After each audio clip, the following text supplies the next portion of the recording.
Hey, honey, Yes, Barry? let's get out of here. Where are we going? Where do we always go?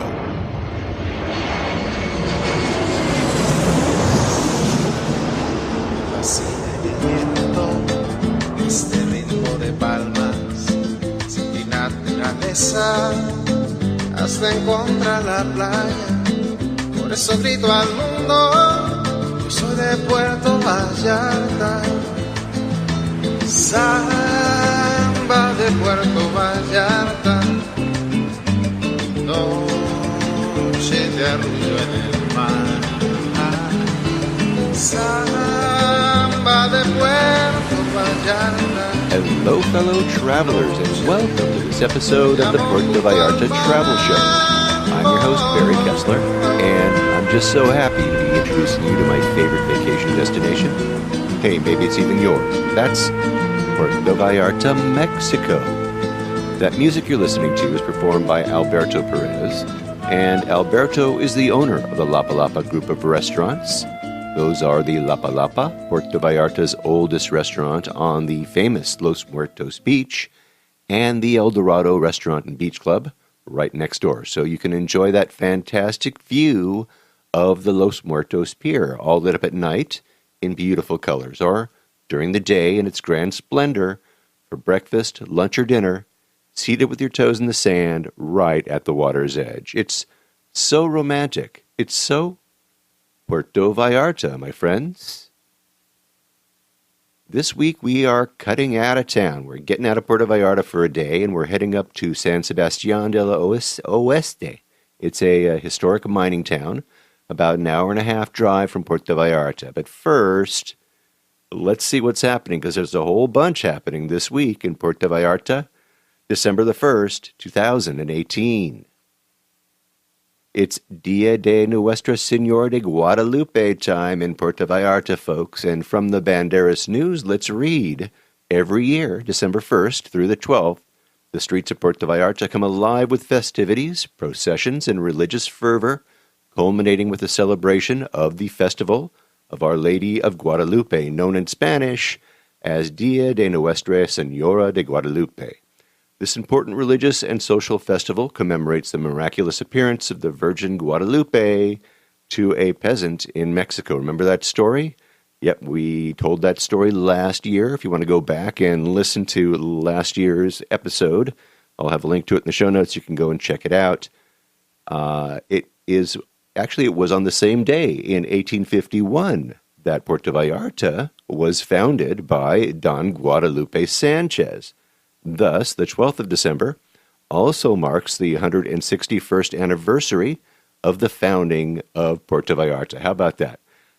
During this annual occasion, various groups, organizations, and associations in Puerto Vallarta converge and participate in the pilgrimage to Puerto Vallarta's cathedral, also known as the Church of Our Lady of Guadalupe. This unique structure is a famous landmark, as we all know, in its own right, as it celebrates its elaborate crown, allegedly was designed to resemble the tiara worn by one of Emperor Maximilian's mistresses. Simply cannot be overlooked. Interesting, I didn't know that. Everyone is expected to pay homage to the Virgin of Guadalupe, Puerto Vallarta's revered patron saint. On the eve of December 12th, the last procession begins its journey towards the cathedral, and once the procession reaches its destination, a special Mass in devotion to the Virgin of Guadalupe is celebrated. Baptisms, confirmations, First Holy Communions, even weddings take place within the local community to coincide with this special and blessed date. Fireworks decorate and light up the skies. Folk dance groups perform. Traditional parades entertain the crowds.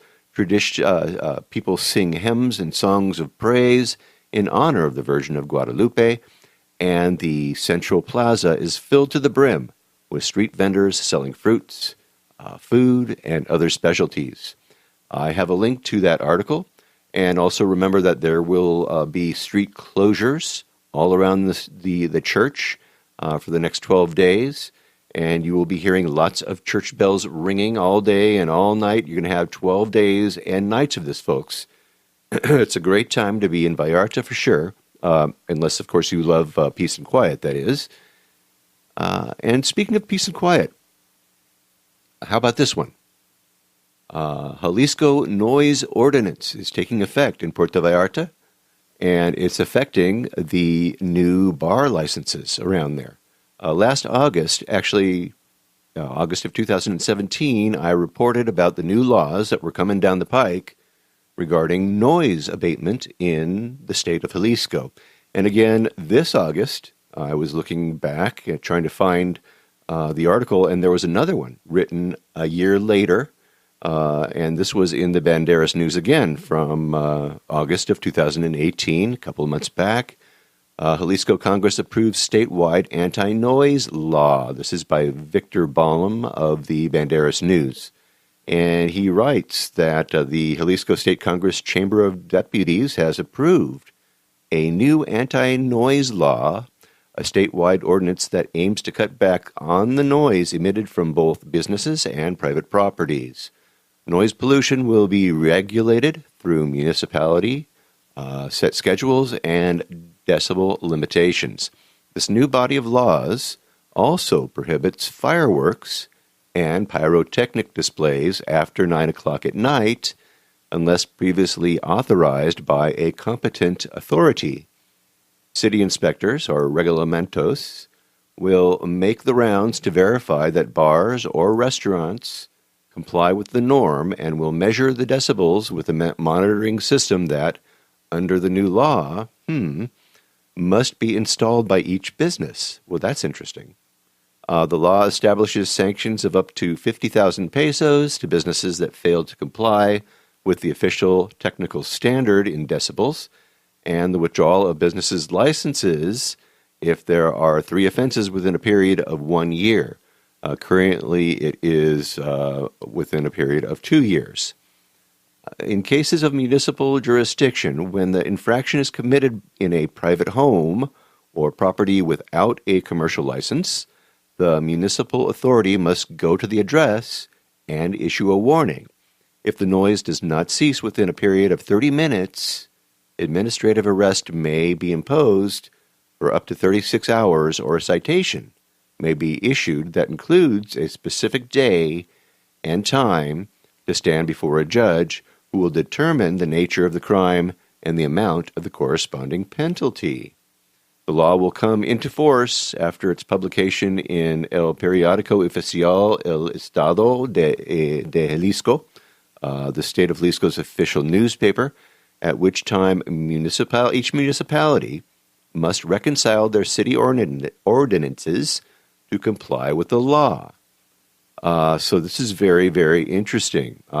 Speaking of interesting, I also saw that one of our favorite bands in Puerto Vallarta, the Tres Cuartos, they were actually playing their last live show on the rooftop of a newer club, I should say, El Soñador, because of that particular sound ordinance. Actually, I have copied and pasted a Facebook post that was posted by El Soñador, and it says, "Don't miss it, the ultimate performance, at least for the time being.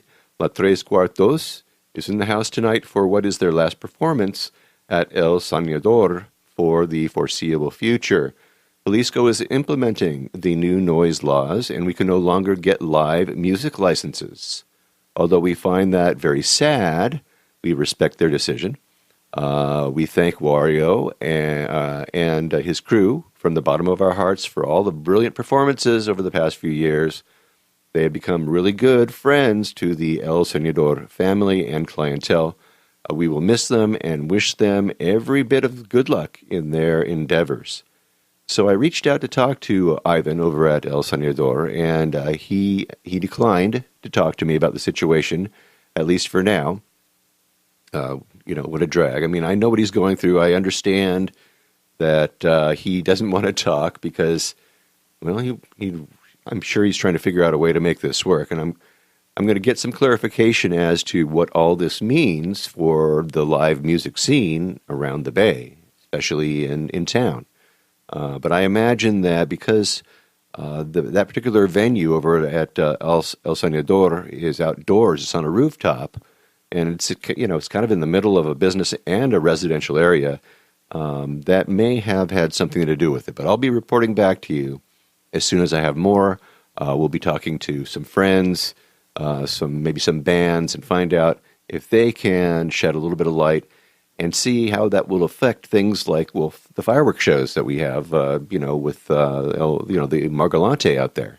They shoot off their fireworks at night, and it's usually after 9 o'clock. We'll see. We'll see what happens. Now, I hope that you enjoyed last week's podcast with Salvador Estrada, the Candyman, the El Dulcero, I should say, and the Marathonista over there on the Malecon. And by the way, I want you to let me know if the translating over in Spanish, the English to Spanish, if that was difficult. Please let me know. I'd like to have some feedback on that. I actually have another interview coming up in 2 weeks, similar. So anyway, call it a coincidence, but check this out. I saw this article in Mexico News Daily. It was taken from and translated from an article in Noticias PV, and it reads, Beach for Disabled planned in Puerto Vallarta. It would be the second disabled inclusive beach in Jalisco. Puerto Vallarta may soon have a beach that caters to the disabled. Municipal authorities in the Jalisco city are planning to develop what would be the state's second disabled inclusive beach, using the Huastecomates Beach in southern municipality of Chuchlan as a model.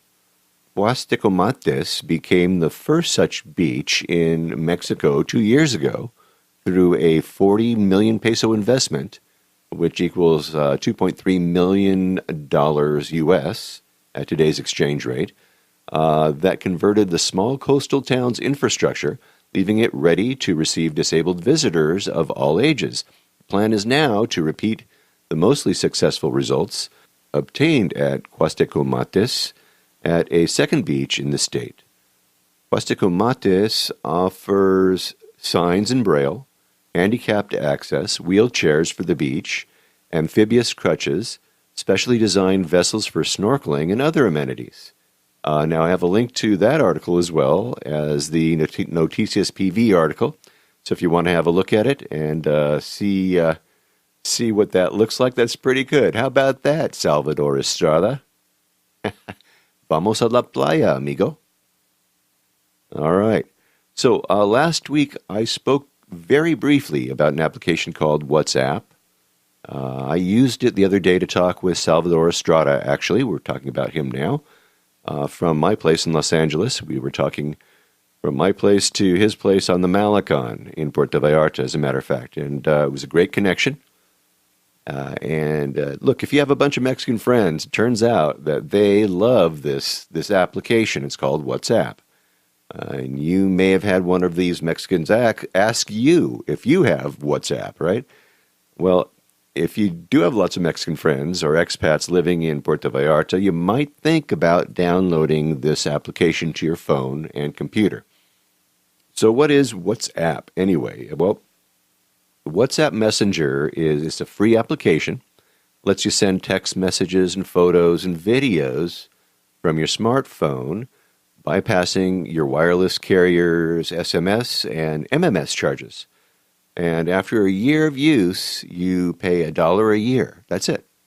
And the recipients of your messages need to use WhatsApp as well if you want to be able to use it. So that if you might be thinking of why use it for, or even in the United States or Canada, the fact is that Hispanics actually use WhatsApp more than any other ethnic or racial group in the United States. And when I downloaded my WhatsApp app to my phone, I discovered many of my friends use WhatsApp, as well as many of my Puerto Vallarta friends. So it's very, very interesting.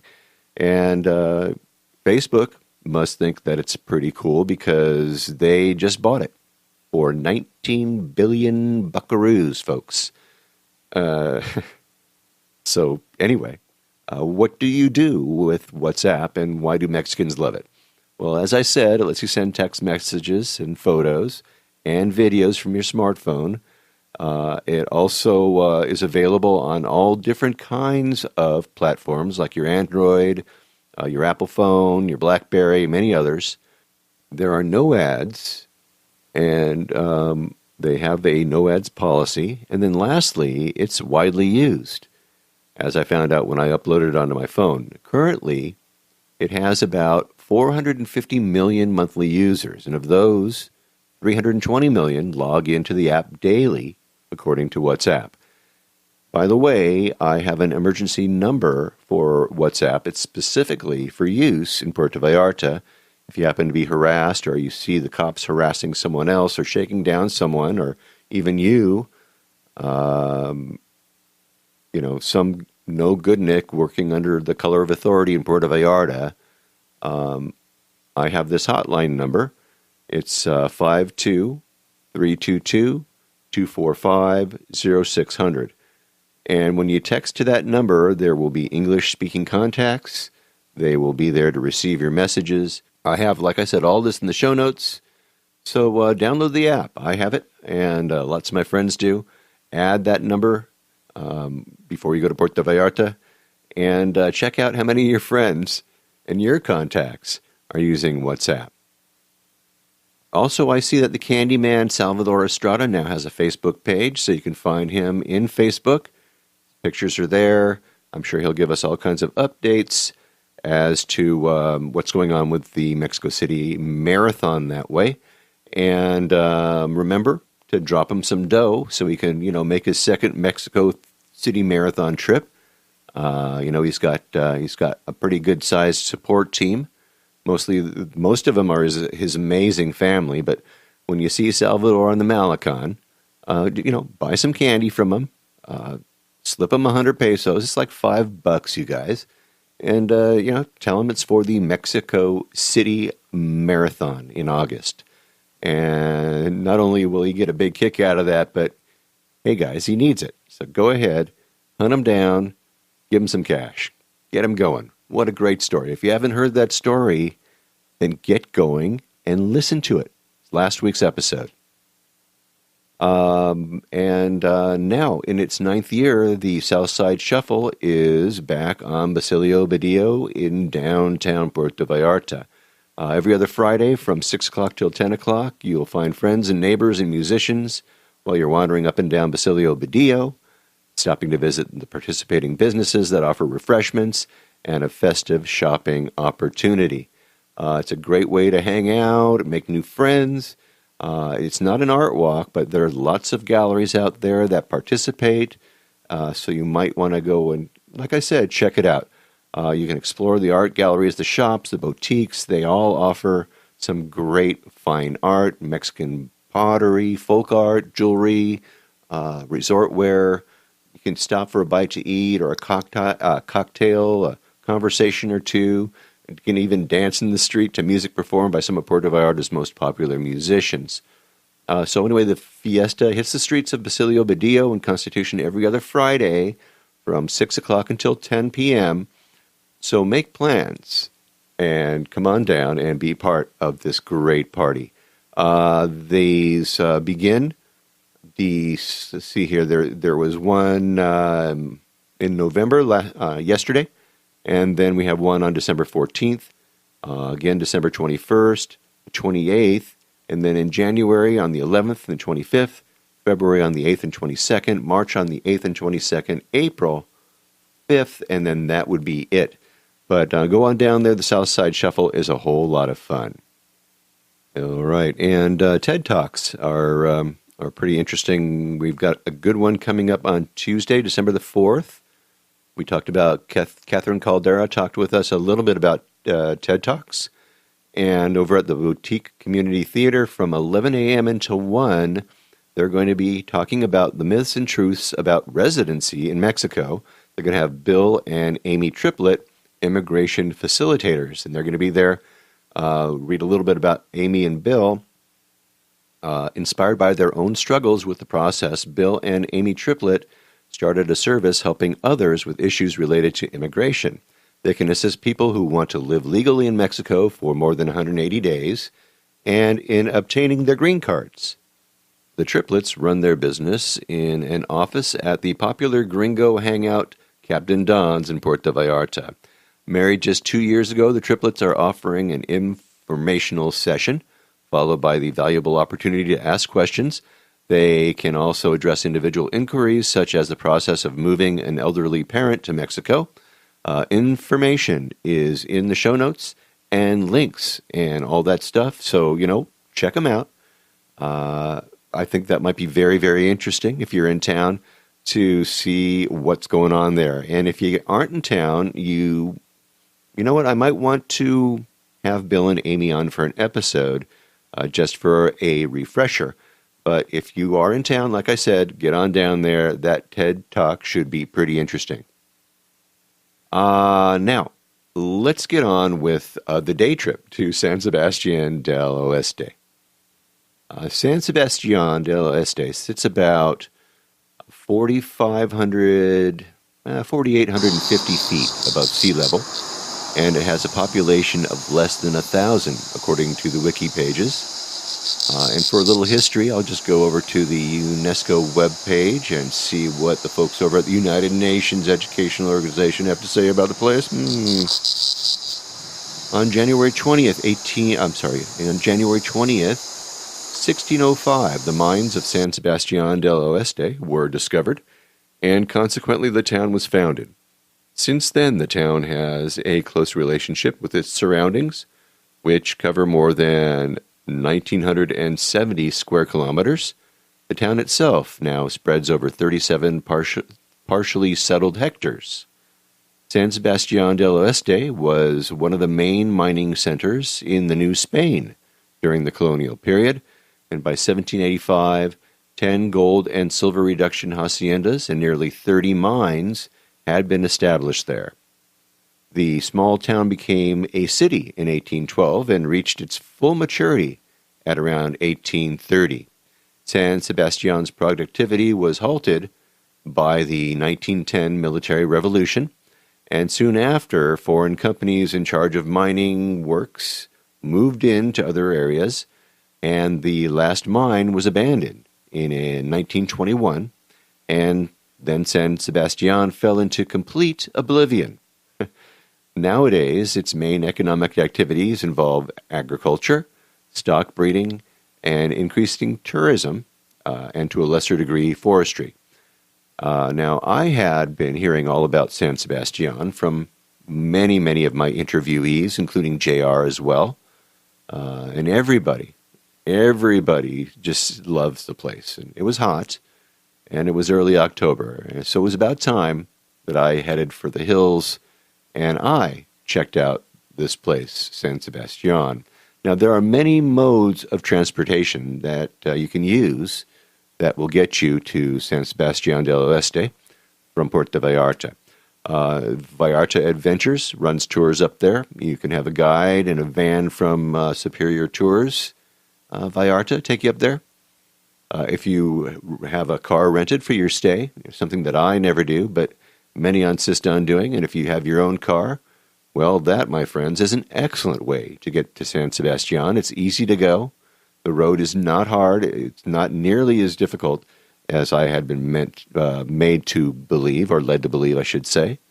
I even checked my Uber app, and yes, you can even Uber up to San Sebastian for about 865 pesos each way. That's like $45 each ride. You can get there from Puerto Vallarta by bus. It's the ATM Red Line bus, but that bus won't take you directly into San Sebastian. You're going to have to get off that bus in a town called La Estancia, and then you would take a cab up to San Sebastian. You can catch that ATM bus that travels to Mascota and Talpa Allende over at on the corner in Puerto Vallarta, on the corner of Lucerna and Arva Street. across from Plaza Los Glorias over in Versailles. I have a map, and that bus leaves 4 times every day from that spot, from Puerto Vallarta to Mascota and to Talpa. At 9 in the morning it leaves. It leaves at 2:40 in the afternoon, 5:30 in the evening, and again at 6 in the evening. And I have that schedule, that ATM bus schedule. I will post that, a link to that in the show notes as well. The trip should take about 2 hours to that place that I was talking about, La Estancia, where you're going to get off the bus. And it should cost you about $6 or $7 US each way. And when you arrive there at La Estancia, it's a small town. It's this town that's on the way to Mascota. So that bus it'll stop there. You jump off the bus, and then you grab that taxi to San Sebastian, which should cost you about 200 pesos, give or take a few. That's like $10 each way. Now, make sure that you check the schedule of the buses back to Puerto Vallarta from La Estancia while you're there, and so that you can coordinate that trip back. Now, that means that you need to finish up your San Sebastian trip and find a cab that will take you back to the bus stop in La Estancia by like 4 or maybe 4:30 in the afternoon. Again, you got to check that schedule, and then that'll take you right back into Puerto Vallarta. So you can see that the DIY thing with the bus, it can be hit and miss, especially if you're trying to do this in just a day. If you're going to stay overnight in San Sebastian, not so tricky, right? But if you're trying to do this all in a day, it can be. But it can be an adventure too, right? And it's not that expensive. Now, I chose to go a different route. I went the route of a private driver because I have never taken the trip, and I wasn't quite sure of myself, so I wasn't going to get on a bus. I certainly wasn't going to rent a car, and I didn't really want to deal with hiring an Uber to take me up there. So I was looking for a more personalized experience, at least for this very first visit. Now, something that I would certainly suggest that all of you do, I would go the same way. I wouldn't try to wing it. I got in touch with my buddy. He's a driver extraordinaire, I should say, Jose Chamaco Castillo. And if you haven't heard the episode with Jose, I have a link to that in the show notes. I have had Jose on the show, and he is a private driver. He has a really nice SUV. I got a picture of him as well as his car in the show notes, too. You got to see that. It'll seat 4 passengers comfortably along with him. And the price for the 8-hour day was 3,200 pesos. So that's about $160 US. If you split that between 4 people, it's a cool $40 a person. It's an excellent deal for a ride in a very nice car, a very nice air-conditioned car with an excellent driver. Now, I talked with my buddy Bob McQuaig and asked him if he wanted to tag along, and he was all in. And actually, we had 2 others that were coming along, but at the last minute, they weren't feeling well, and they had to bail. So it was just me and Bob, and Jose picked me up at my Airbnb up in the Cinco de Diciembre neighborhood at 9 o'clock. And then we drove over to the romantic zone, picked up Bob, and then we were off. We headed out of town towards the airport, where we caught Highway 544. It's known as Carretera de Los Palmas, and it took us through Las Palmas, took us through the Colonia Ixtapa, and a tiny little place called La Desembocada, which means, by the way, I suppose, get out in English.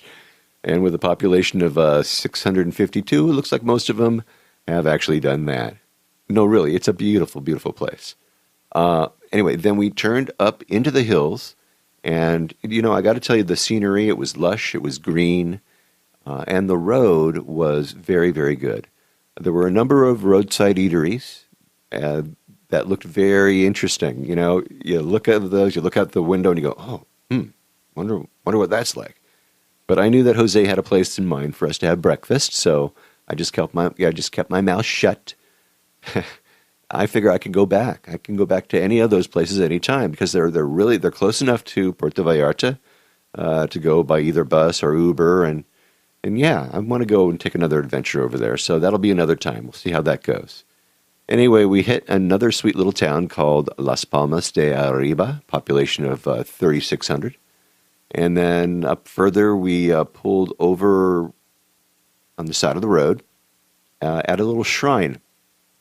And we got out of the car, and Jose explained that this was a shrine built to St. Judas. And there was this statue of this saint, and the statue had these little horns coming out of his head. Anyway, Jose mentioned that people come there to leave gifts to the saint and to thank him and to ask him for favors that, might not be on the up and up, favors that you might not want to ask a saint, like, help me pull this off, or can you help me run around this way, So there were things that were left all around the saint. There were rosary beads, packs of cigarettes, lots of odd stuff that you would go, really? You're leaving that for a saint? Anyway, I actually did some research, and I found out that this St. Judas was actually one of the 12 apostles of Christ. It was Judas Thaddeo, or Judah Thaddeus. He has no connection, by the way, to Judas Iscariot, whose betrayal led to the death of Jesus. The venerated St. Judas is the patron saint of, get this, lost causes. All right, cool. So anyway, we continued up into the Sierra Nevadas with the jungle giving way to more kind of piney, foresty area, although still jungly, I must say. And we came to a place where there was this big bridge that was spanning this 400-foot gorge called the Progreso Bridge. And it spanned over the Barranca de San Sebastian del Oeste.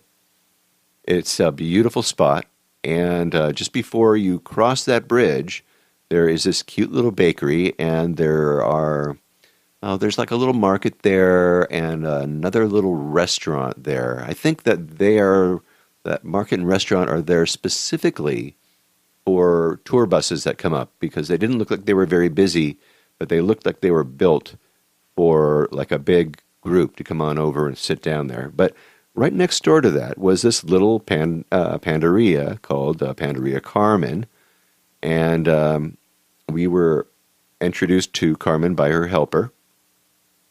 And this place had the most incredible stuffed empanadas, stuffed rolls filled with, well, I'm going to let Carmen tell you all about it. She was a little bit shy, but she went on. It was great. So let's listen to this sweet lady on the way to San Sebastian, Carmen, over at Panaderia Carmen. Okay, we are at this really cool place where they make delicious empanadas. And I'm here with a very fine baker. What is your name? Carmen. Carmen, tell us what the name is of this place. Panaderia Carmen's Bakery.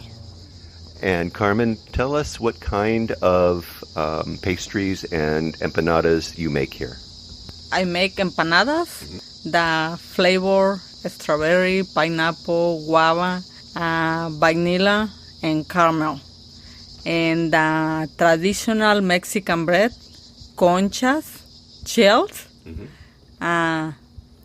cinnamon bread, roll the orange and butter, and I make others, the special to the Panaderia Carmen's Bakery, the fillings. So, So insides. and fillings inside chorizo, pork shoulder, and cabbage, ham and pineapple, meat, beef, ground beef, and all have the cream cheese and Chihuahua cheese.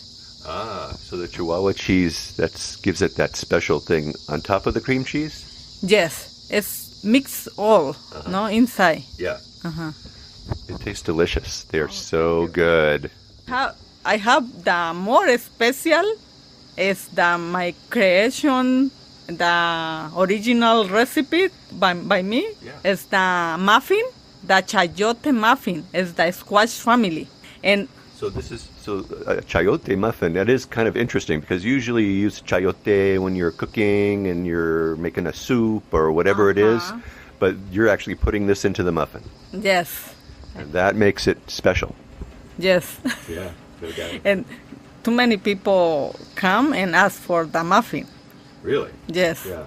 Well, it's unusual. That's probably why it's unusual that you see something like that, right? Yes. Oh, fantastic. Okay, so how long have you been open here? Around 4 years. And do you get a lot of people that stop on their way up to San Sebastian? Yes, and the Guadalajara go to Puerto Vallarta. It's local people and international people. Well, I bet. And then there's a good reason why, because this place is really, really good. And it's a very peaceful. I just love it. You've got a beautiful place here, and I want to thank you for talking with me today.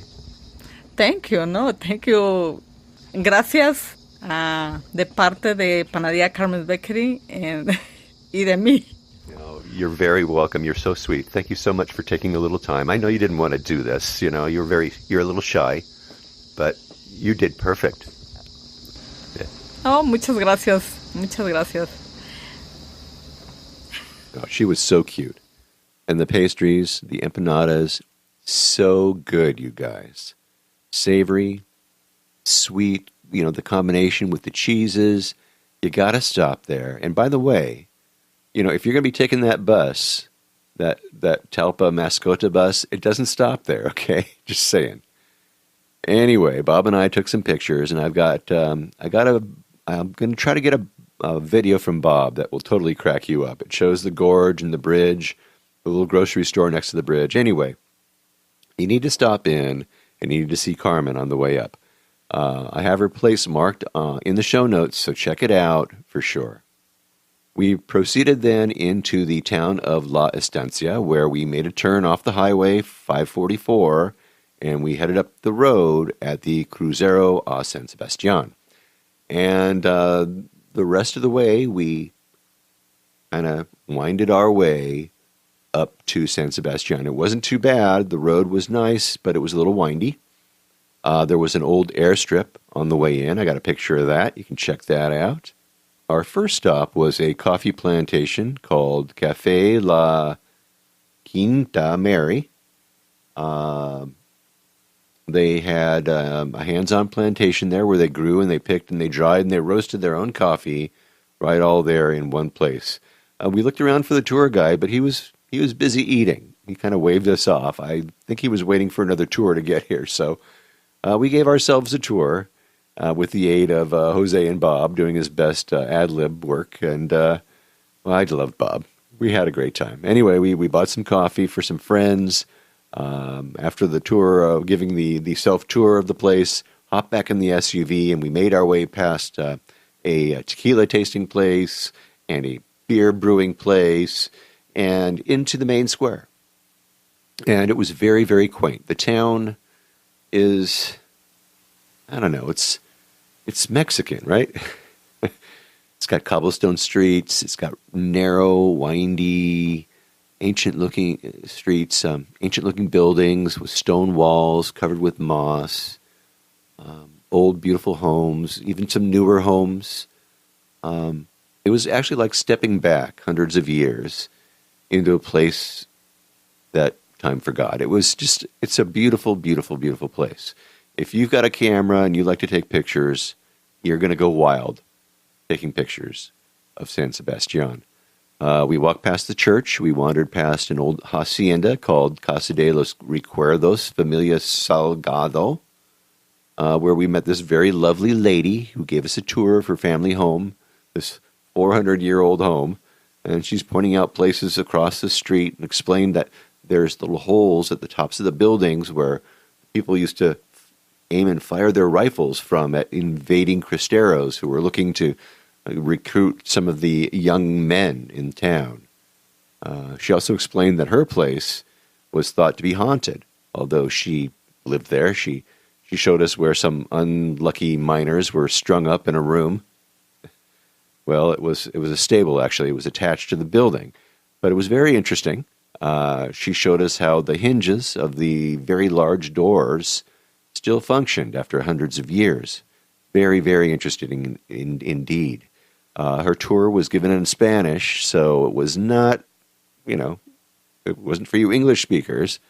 And she asked for a donation after her spiel. She was mentioning that little by little they are doing restoration on the building, and they're just trying to collect money so that they can do that. They say that the population of San Sebastian sits at around 1,000, and they also say that the population at the height of the gold mining and silver mining was 20,000 people, and I couldn't believe that. So, because it's such a small place.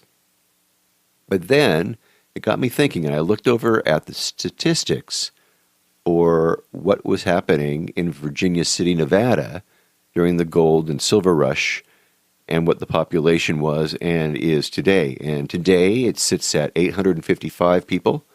And at the top of the mining situation in Nevada, in Virginia City, there were 25,000 people.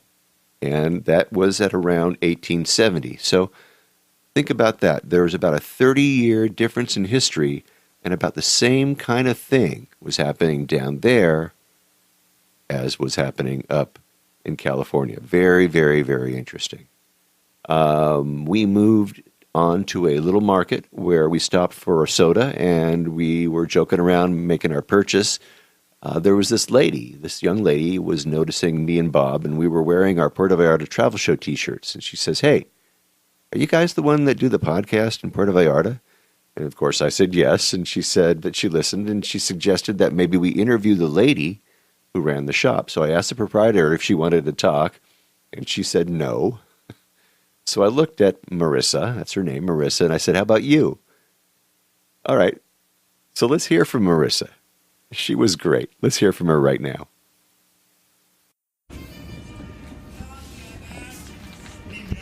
All right, I'm in San Sebastian. I am sitting in a convenience store. How old is this convenience store? You have any idea?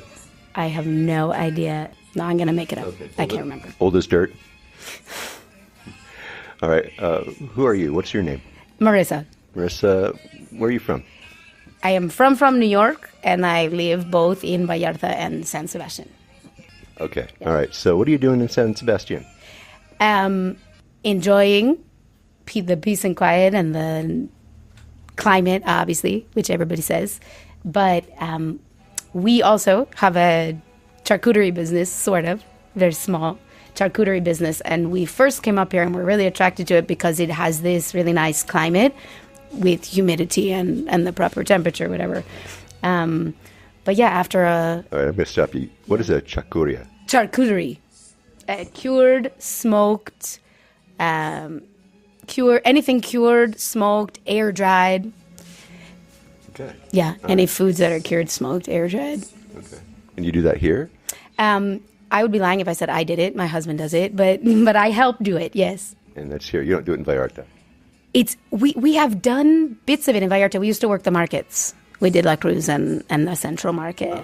But it's much easier and more pleasant to do it up here. Yeah. All right. So if somebody were to come up to San Sebastian for the day, what are the things that they should not miss? That's the classic question. So it totally depends on why you've come up here.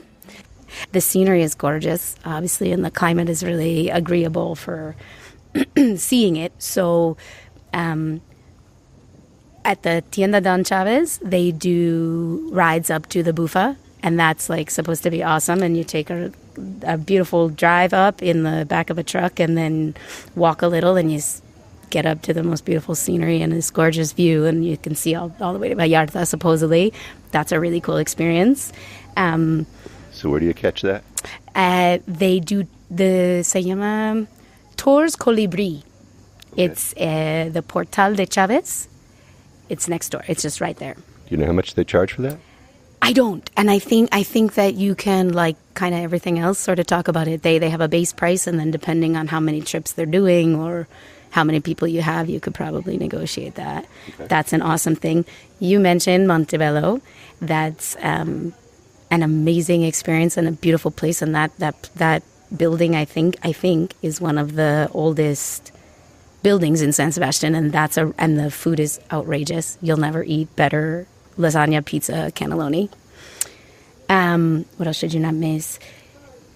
Who am I forgetting that is going to ask me why I didn't mention them? That's yeah, a exactly. Very good question. Yeah, that's what happens all the time. All of my guests, they go, "Oh, I don't want to make anybody mad. Hang on a minute."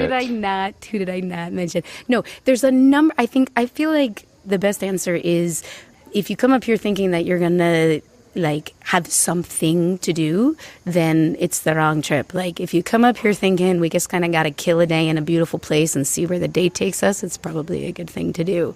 There's a million little streets and stones, cobblestone streets and paths up a mountain, and if you just start asking around, you get you get the small town mountain feel of it. I think that's a really enjoyable experience here. Obviously, around the plaza, there's a bunch of places to sit and just be refreshed and be cool. Via Nogal is new. They're the Alsatian restaurant, an Alsatian guy who also does charcuterie and sells it at his little store. And he's hoping to have some cabanitas that people can rent. That's a really, really nice thing to do. All right, so we were talking a little bit with my friend, our driver, Jose, a little bit about these cabanitas. Have you stayed in one? No, I stay at the Hotel del Puente. Okay. All right, I'm going to talk to a cabanita guy on my way home, you guys, so you just be ready for that one. Are there, like, horseback rides? Are there any horses around here? Yes, and I know that they do that, and let me think who else. Asking Tours Colibri, they might have a better direction for you on how to get. Yes, but I know that they're doing horse rides because they pass up by the minas. Well, they would be missing out because it's such beautiful scenery. I mean, why not? Yeah, it's a very environmentally friendly way to see the town for sure. So, would you say San Sebastian is a very safe place to walk the streets? Absolutely. Okay. Did you hear that? It was just one word. All right, so there. Absolutely. Big, long word, but still just one word. If, let's see here. Anything else? And come buy some art. 5 pesos. En Ruta Las Minas. 5 pesos? Is a place called 5 pesos? Right now it's called Arte 5 pesos. Yeah. All right, come on. Spill the beans. I know it has something to do with you. Let's go. Yeah, of course it does. My son is an artist, and he has 5 and 10 peso treasures available if you decide that one of your walks should be up the past the arroyo and up towards the old abandoned mines. Then you'll pass right by us and take a piece with you. Take an original Desmond with you. Look at that. All right. I'm so glad I got that out of you. Yeah, thank you. Anything else you want to say before we say goodbye today? No, come enjoy it. Take out what you bring in, like when you're camping, and come enjoy the weather and the town. Thanks for talking with us. Yeah, thanks for asking. All right. Charcuterie. Who knew? All right, now, I have since emailed back and forth with Marissa, who wanted me to pass on this information to all of you. So here it comes. She says, hi, my name is Marissa. I am the gringa that you interviewed the other day in San Sebastian with the son that does art there. I have to apologize and make a correction. I gave you the name of a cool tour company, but I gave you the wrong name. I said Calibri, and it's not. It's actually Malibri. Hope this finds you well. Sincerely, Marissa. So there you go. Malibri, not Calibri. And then I asked her if she could send me her picture, because I forgot to take a picture of her when I was doing the interview, and she passed on this next email. She says, "Good afternoon, Barry. If I could just abuse you one more time, we have actually started a small business up here in San Sebastian since we saw you. Our name is El Hilon, Tortas y Mas, and we offer handmade, homemade, local ingredients in scrumptious sandwiches and baked goods. We are just after the Arroyo, on the way to the abandoned mines, San Sebastian del Oeste, Jalisco, Mexico. Believe it or not, I don't have a picture of me. I hope this one picture of our road in dry season will do. If you have already posted the episode, I hope it went well. If not, I hope that one of the photos will do. Warm regards, Marissa." So, I have a picture of the road in the show notes. Go, Marissa. Really? Seriously? No picture of you? All right, she's selling tortas. Go look for her, okay? She's great.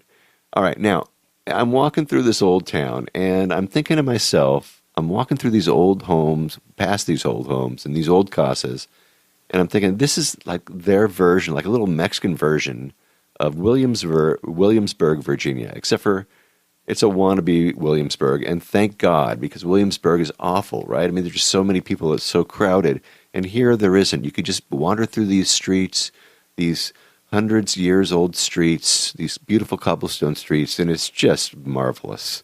Anyway, we came across a silversmith, talking about Williamsburg, I mean, very Williamsburg-esque, and we checked out his work. He was a nice guy. He spoke only Spanish, so I didn't record him. But I did take pictures of him and his shop, so check that out. We were getting a bit hungry, so before we hit the church, we went looking for a Montebello Italian restaurant. Everybody that we've spoken with who's ever been to San Sebastian said, hey, you must go see Walter and Coco, the owners of the greatest Italian restaurant in Jalisco. So we wandered in, and we caught the two of them playing a game of backgammon. Now, I had been in touch with Walter last year, so when I came in, he was familiar with me in the podcast, but he didn't really know that I was coming today. And I asked Walter and Coco if they would let me interview them for the podcast, and they agreed. So let's go right now to Montebello Italian Restaurant in San Sebastian del Oeste, and let's talk to Walter and Coco at Montebello. Okay, so here I am at Montebello Italian Restaurant in San Sebastian Oeste, and I'm with Walter. Walter, tell us a little bit about yourself. Where are you from, and what was your path that led you here to San Sebastian? Well, I'm from Italy, and basically my wife Coco, she's born in this house. And I met Coco on the 80 in Vallarta, when Vallarta was a small town, actually. And then, basically, I was working on a cruise ship, not as a chef, but I spent my life at the sea. So then, with Coco, we get married, and me still working on the ship, of course, on the ship. And nothing. When we had 3 kids, and when the kids, they all grow up, of course, my wife, she decided to come back in San Sebastian also to get away from the chaotic already life of Vallarta. And she came back here and she started the place, to be honest. She opened a place, and then when I was coming back home from my break from the ship, we start actually maybe almost like a joke, to put some Italian food.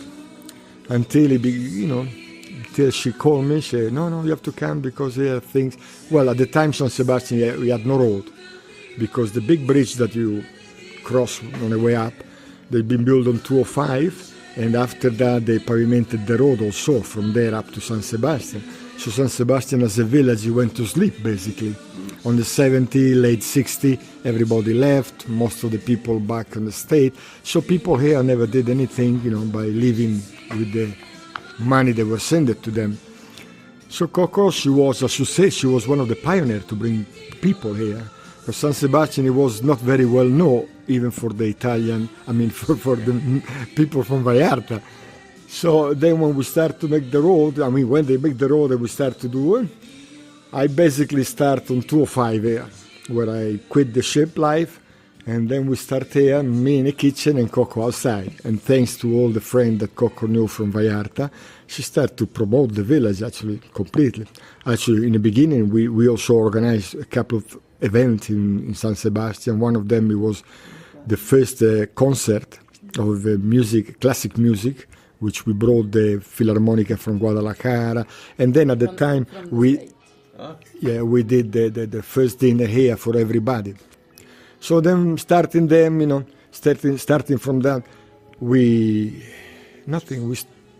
people start to come here. I personally cook like my mother, because basically this is a family place, and everything is made fresh every day. So I make pasta, and the only thing we just had on the menu a little salad to go with the pasta that gave me time to serve all the table, because being alone in the kitchen and Coco, my wife, outside, we struggle a little bit sometimes. But what can I say? Thanks to Coco, everything went well. To be honest, at the moment, we have a lot of people that know us, know our food, and they keep coming back to us. And there's a reason for that. It's because you're a heck of a chef, I understand. Well, to be honest, on the ship I was a food and beverage manager at Maitre D for a long time.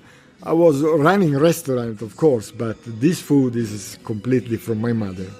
So this is completely homemade cuisine, the real lasagna, which, and the ravioli, all the pasta that I have on this menu together with that. Then I start to do also the pizza, so thin crust pizza. And to be honest, everything went well. And thanks to my mother, because, as an Italian, all the Italians like to cook. Even though cooking for pleasure is one thing, and cooking now under pressure to have people to say is a bit different, but with the experience we had before, running a restaurant on the ship and everything else, I manage. Yeah, it's totally a different story when you're cooking for yourself, and then you say, hey, you got your friends going, you're allowed to open a restaurant, and then all of a sudden it's it's a job. It's, it's something different. Exactly. It's true. Still I love to cook, and the food that I make is like if I make it for myself. So. Well, it's obvious. So you talked about the things that you make. You make a lasagna, you make a pizza. What else do you make? Well, on the fresh homemade pasta, actually, we do the ravioli. One filled with spinach and ricotta cheese, and one with meat. And then I do the fettuccine and the angel hair. And the cannelloni, which is a roll of pasta stuffed with ground beef inside. It comes with a bechamel sauce and a little tomato on top. And then I had a few sauce, which, I can manage all together, which is the Alfredo. And then I do the carbonara, another classic Italian, and the arrabbiata, spicy. The amatriciana is another classic Italian sauce, which is a red sauce. I have a pesto, aglio olio. And we made one dessert, actually. We should have more, but basically, as I say, being alone, and the dessert actually is my son make it all the time now. We do the tiramisu. And what else? I make my own bread too, by the way. So the bread that is homemade. Everything is homemade there, from the fresh sauce and the pasta. Fantastic. Now, you're up in the mountains. You are far away from places, I imagine, that you can get your things that you need to cook, right? You're not going to find tomato paste up here. No, I don't use it because I do fresh tomato, but basically every week I go to Vallarta. So every Tuesday, we have 2 days that we close, Tuesday and Wednesday, because the day that we close, going in Vallarta is a stress. Do the shop, the shopping list, So I go, Costco, Sam's, and the market, basically in the village, and then we do sometime, not on a rainy season, we grow our own rucola, we grow our own spice, we grow our own stuff, and I buy the tomato on the village, which they come from the area. But the rest, of course, like Parmesan cheese, prosciutto, olive oil, yes, you don't find it there, so I need to go down. But we go down for a couple of reasons too. I have my daughter living in Vallarta still. So I have grandchild, so we go down, visit them, we spend a day like that. So then I come back, I need a day to rest also. So we decide to close too. And sometimes people think, that here is a big place, but it's a family style. So it happened that sometimes some table have to wait a little bit because, me, I'm struggling in the kitchen. But on the other hand, a lot of people ask us, why don't you put more? No, it's not matter to add staff. First of all, I'm tired to deal with staff all my life, and I say at least I'll do it myself. Because in any case, I have to supervise, So I do my own cooking. People already used to my seasoning, Not in me, I still believe that, Coco was one of the pioneers, bring people and to let the village know. At the moment, we are actually Pueblo Mágico, but basically the difference is that it's a different quality of life. Weather-wise, because at least here you can sleep, no air condition, we don't have... we follow much the rainy season like the coast, but here we don't have that humidity that you find down to Vallarta and the rest. And in the beginning, it was a bit tough for me, but now I won't change this style of life, Then going down to Vallarta, and no, Vallarta. I saw Vallarta when it was from the Malecon Inn only, Now, everybody, car, traffic is chaotic. To be honest, it's chaotic. One here. So it's a little stressful to go back to civilization, you might want to say, right? Well, now at the moment that you are lucky with the road like that, basically Vallarta is only 1 hour and 15, or if you're gonna drive slow, you go one. If you drive like an Italian, 1 hour and 15. But then otherwise, 1 hour and a half you're down to the coast. So basically, before, yes, probably when the road it was all dirty road and it was not you had to cross creek, to go down, Yeah, then it was different. But now you don't really feel like you're still in the mountain, But yeah. So if somebody was to, oh wow, look at that. So Coco just brought me this piece of asparagus that's beautiful. Beautiful. Wow. All right. Oh, I'm going to taste it later because you know what happens? I can't talk at the same time. So it's kind of defeats my purpose. When people come up here to San Sebastian, besides coming to Montebello, what should they not miss? It's a small town. You could probably see everything. But to be honest, at the moment, food-wise, there is a quite an interesting offer because we have 2 new restaurants, beautiful, both of them. Well, one is closed at the moment, but the other one is there. And then there is 2 local restaurants. But for the rest, San Sebastian has a lot of history as a minor village, So what you can see here, we have, first of all, you can see just the way it is now at the moment, cobblestone, there's not much to see, around. If you look for how do you say, nightlife, forget about. There is one cantina open at night, and now there is a small bar running by kids, which, you can spend a couple of hours, but that's it. So basically it's for rest. And to see, we have an old Pantheon in town. We have La Bufa, which is our mountain area, which we call it, it's called La Bufa, and it takes about 40 minutes to go up, and it's 2,400 meter sea level. And from there, in a clear day, actually you can see Nuovo Vallarta, because just, behind this mountain area, you can see the coast. And then on the way up, there is another, not village, because it's only left 1 church and 3 houses. But inside of this church, there is a big paint dated 1600. And we still have 1 mine working here. And on the way up, actually, you can see some old entrance of the old mine, because the village was so popular just after the Mexican Revolution. And there was a lot of, actually, Vallarta was not even existed at the time, but San Sebastian was already known. And everything was coming from Mascota, which Mascota is more connected to Guadalajara. But now, now there's a bus service that they pass by and they go to Vallarta. And everybody has a car. So now I think things, they could be better, but I think we cannot complain. But on the other hand, we cannot have this big change, because we try to conserve the village as it is or as it was. So that is important for the people come here to see what it was San Sebastian before. Even our house here, the restaurant, is an old family house of cocoa, and we didn't touch anything. The walls are constructed with a big adobe, the floor is the same floor. So we try to preserve what it was before. There's some houses here that are 300 years old plus. You know how old this place is? Oh, the cocoa. How old is the house? Híjole, como 200 años, like 200 years. Close to 200. All right, that's okay. That's pretty old. Yes. Well, it's beautiful. We have a few building, let's say building, like a pavilion hotel in the square. Our church is interesting too. And then what else? We have a few different houses which are really built at the time. Actually, we have a picture here of the village dated 1600 something that you can still see that some of the places are still on. I mean, they're still the same. Nice, sweet, crunchy, eh? Yes. This is the picture I was talking about. Now we go again. And that's the little book which talks about San Sebastian. The picture, and you can see that's the square. There is a pavilion hotel, and we are there. They were like this big. Okay, I'll take a picture of this, and you guys can find this in the blog post and in the show notes for this episode of the Puerto Vallarta Travel Show. And you can find it at www.puertovallartatravelshow.com. And I'll take pictures of these pictures that I am looking at right now. We have the Hacienda del Oeste just before you come to town, which is also a piece of history there actually, because it was as a museum before.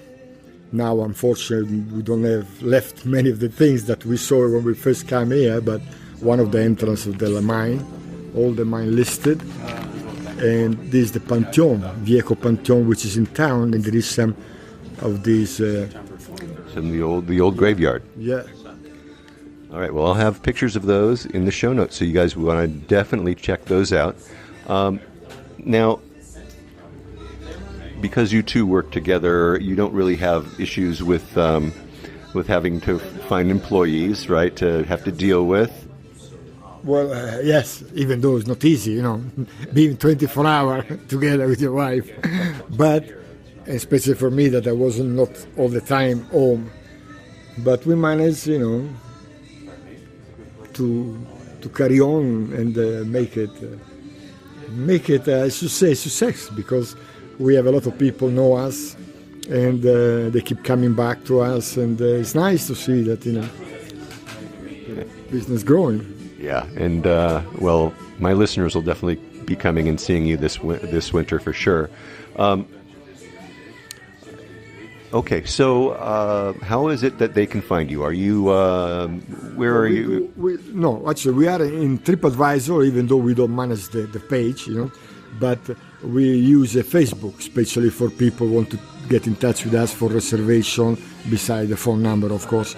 Facebook, yes, Montebello, San Sebastian, and the TripAdvisor, actually people look at that because very strange, you have a lot of comment there, but we never run the page because we have no time, actually. It's only cooking myself. That's why I never answer to you, because I never look my email. Since we move up here, we try to forget many things. Yeah, what we use is WhatsApp with the kids, yes. Okay, so you got the WhatsApp at least. Look at you, man. All right, so that's good. Walter, you made it. You made it in the 21st century. It's good. Yeah, you see, we have to start to use something, even though we're not a long time that I have one of these new phone, Okay, well, I'm going to have links to his Facebook page, and I'll also have a link to the TripAdvisor page as well, so you guys can check it out.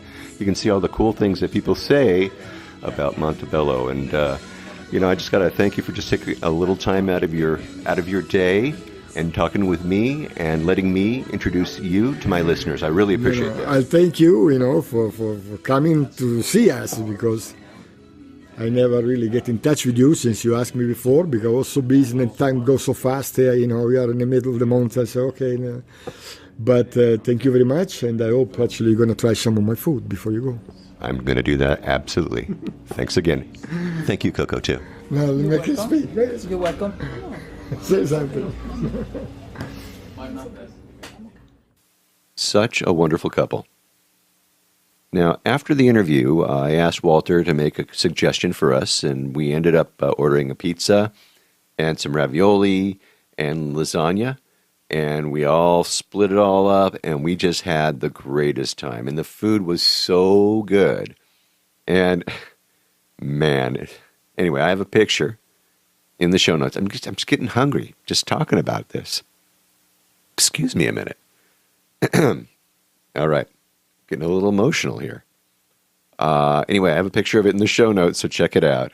And we said our goodbyes. We were feeling very stuffed and satisfied. And, we needed to see the rest of the town. So we made our way out to the beautiful church. But we were sidetracked by this lady with a cute shack where she sold this artisanal raicilla, bottled up in some really lovely bottles, which she allowed us to sample, and it was really good. So I bought one for JR. And then we went over to the church, and wow, that doesn't sound right, does it? Anyway, we toured the church with a little bit of raicilla on, complete with Jesus, and all the cool ways that the Mexicans portray him.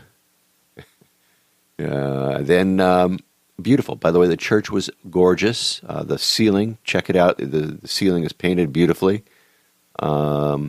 Then we went over to the government buildings and checked out the old jail, which was really cool. They got pictures of that too. If I can maybe get Bob, he's also got a cool video of that. Maybe we'll see that too. But there was still a lot more to see in just very little time. So we skipped the drive up to the Bufa to see Puerto Vallarta from way up. There just wasn't time to do that. And this is why, by the way, if you bust it up, if you take that bus trip up, you're just not going to have enough time to see all that you need to see and then hop back, into a cab, go back down to La Estancia, and then wait for that bus to show up. It just might not happen, That's why if you're going to take that bus, you really are going to probably need 2 days to do that. And there were plenty of places, by the way, really, really cool little places there that were cheap. $30 a night, $40 a night, $50 at the most for the nicest places. But they were all nice, they were all clean, and you could stay the night in San Sebastian del Oeste. So, you might consider that if you're going to take the bus, then take your time and do it that way. That's what I would suggest. Anyway, like I said, we skipped the Bufa, we skipped the mines, we wanted to go and check that out. We just didn't have time. And we hopped back in the SUV and we headed back to Puerto Vallarta. We made it back by 6 o'clock to my condo in the 5th of the December neighborhood. And it was just a great day. Great day. Thanks to Bob McQuaig for, all the comic relief and for coming along. We needed you there, buddy. We needed you to help eat. And thank you, Jose. Thank you so much. You are such a professional, I got to say. I can't say enough about Chamaco, you guys. He's just a good, solid individual, a great driver, clean car. Anyway, a great time. So the day was a total success. It's something that I would suggest that you try to do when you have a day to kill and you've got a little adventure in mind. Head on up to San Sebastian. Now, I spoke with Jose, and he does take people on day trips past San Sebastian if you wanted to go past there to Mascota or to Talpa instead of doing the San Sebastian tour, or you might want to do both for that matter. So keep that in mind if you would like to try that trip as well with your own private driver. And if you're good, I just might be taking you to those cool places in an upcoming episode, right? So stay tuned for maybe that Mascota to Talpa trip pretty soon. Now, would I do anything different? Well, I might visit the brewery next time. I would definitely take that truck ride up to La Bufa and maybe even go to the mouth of one of those mines. That would be totally cool. I might even think about, like I said, staying the night and just checking it out, see what it would be like to spend the night up in San Sebastian. Who knows? Maybe next time. I have pictures and I have maps to make it easier for all of you to make this trip the next time that you want to have an adventure in paradise. I also have the contact information for Jose, as well as all the other methods that I spoke about. And you all know where to find that. Yep, you can find that in the show notes at www.puertovallartatravelshow.com/blog, where you're going to find all the podcasts right there. Now, the next podcast is not going to be until Thursday, December the 13th. I'm going to be putting out a Spanish language only podcast with Salvador Estrada, the Candyman, on Thursday the 6th. I've got to say that this particular episode was a beast to put together, and I am tuckered out. But I am going to be posting onto Facebook and onto my Twitter page the Salvador Estrada Candyman all Spanish episode. So get that out to any of your friends who you might know who would like to share that with Spanish speakers and share that really, really great story about Salvador Estrada. Now, I also have all the podcasts in YouTube in video form. I have a Puerto Vallarta Travel Show channel on YouTube where I take all the artwork and all the pictures from the blog posts that I do, and I turn them into a video with a podcast, the audio part that you will listen to, the part that you're listening to now. It just has pictures.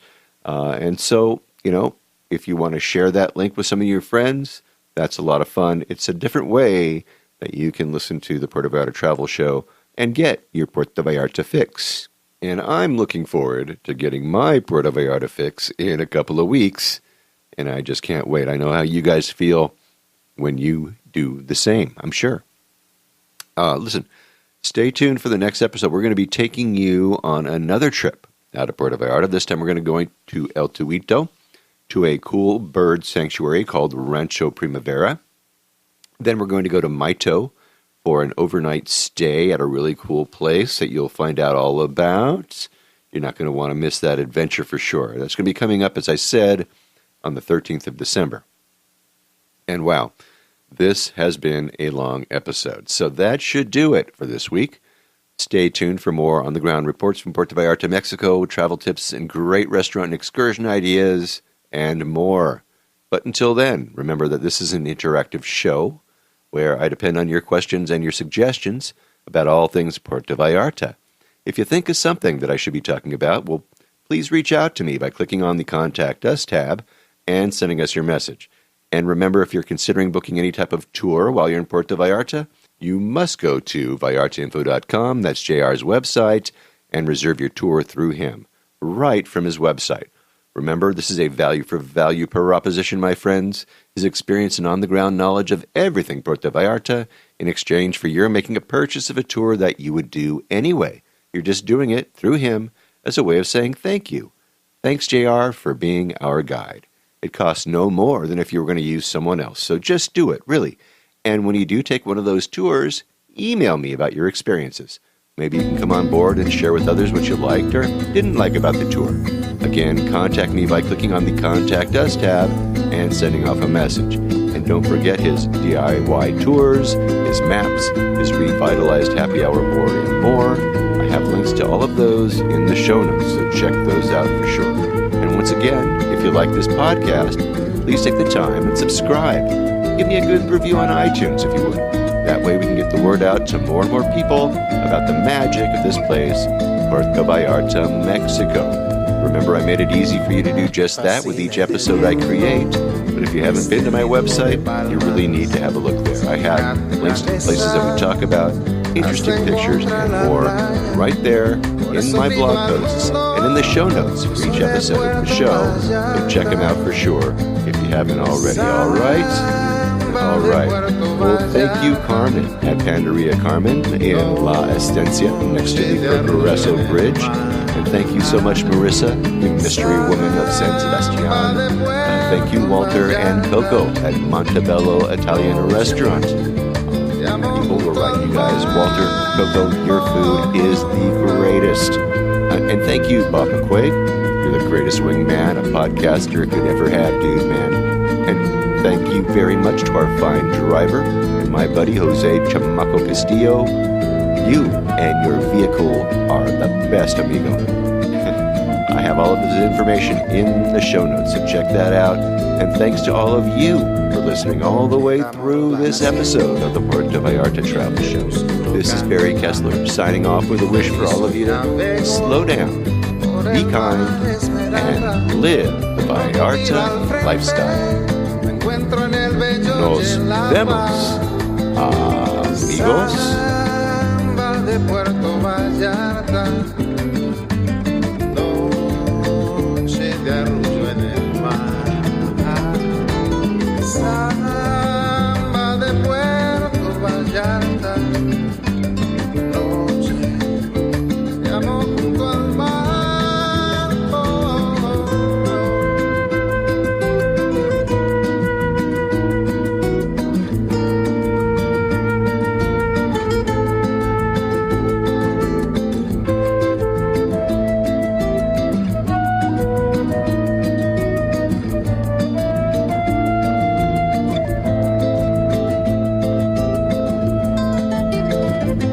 Solo camino, perro por la playa, me encuentro junto al río, cuando todo está en calma, pronto cae la noche, me brillas Puerto Vallarta, samba de Puerto Vallarta.